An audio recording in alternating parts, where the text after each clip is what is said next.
મોટા સમાચાર સામે આવી રહ્યા છે। ઓપરેશન સિંદૂર મિશનનું નામ જાણીને પીડિતો ભાવુક થઈ રહ્યા છે। ભારતની બેટીઓનું સિંદૂર ભૂંસનારા આતંકીઓ હવે ભૂંસાઈ રહ્યા છે।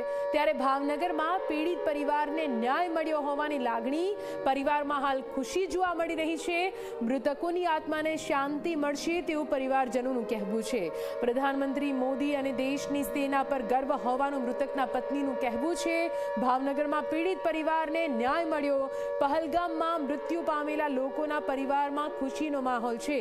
મૃતકોની આત્માને શાંતિ મળશે તેવું પરિવારજનોનું કહેવું છે। પ્રધાનમંત્રી મોદી અને દેશની સેના પર ગર્વ હોવાનું મૃતકના પત્નીનું કહેવું છે।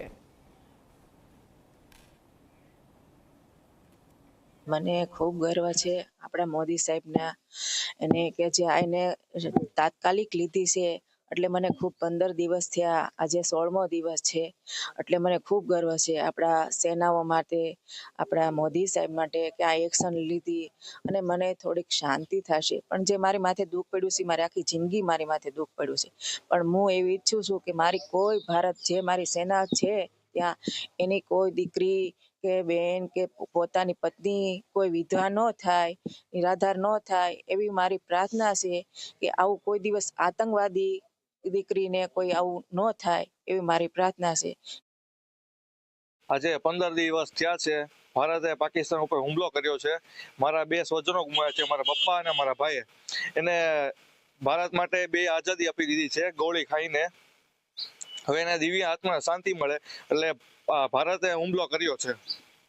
ભારતીય સેના ઉપર મને ખૂબ ગર્વ છે કે આજે રાત્રે 2 વાગે હુમલો કર્યો છે એને। મારા પપ્પા અને મારા ભાઈને દિવ્ય આત્માને હવે શાંતિ મળે એવો મને ખૂબ ગર્વ થયો છે આજે।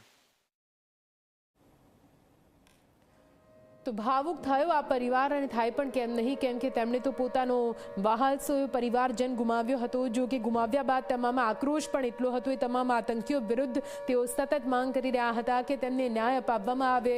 તેમનો કોઈ દોષ નહોતો, પરંતુ એ માસૂમ નિર્દોષ પરિવારજનને આ આતંકવાદીઓ પોતાનું નિશાન બનાવી ગયા અને કરપીણ રીતે તેમની હત્યાને ઉપજાવી દીધી। તેમની આંખોની સામે તેમનો પરિવારજન, તેમના પતિ, તેમનો ભાઈ, તેમના પરિવારજનો મોતને ભેટ્યા, અને એટલા માટે જ તેઓ માંગ કરી રહ્યા હતા કે કડકમાં કડક એવી કોઈ કાર્યવાહી કરવામાં આવે કે પૂરી દુનિયા જોતી રહી જાય।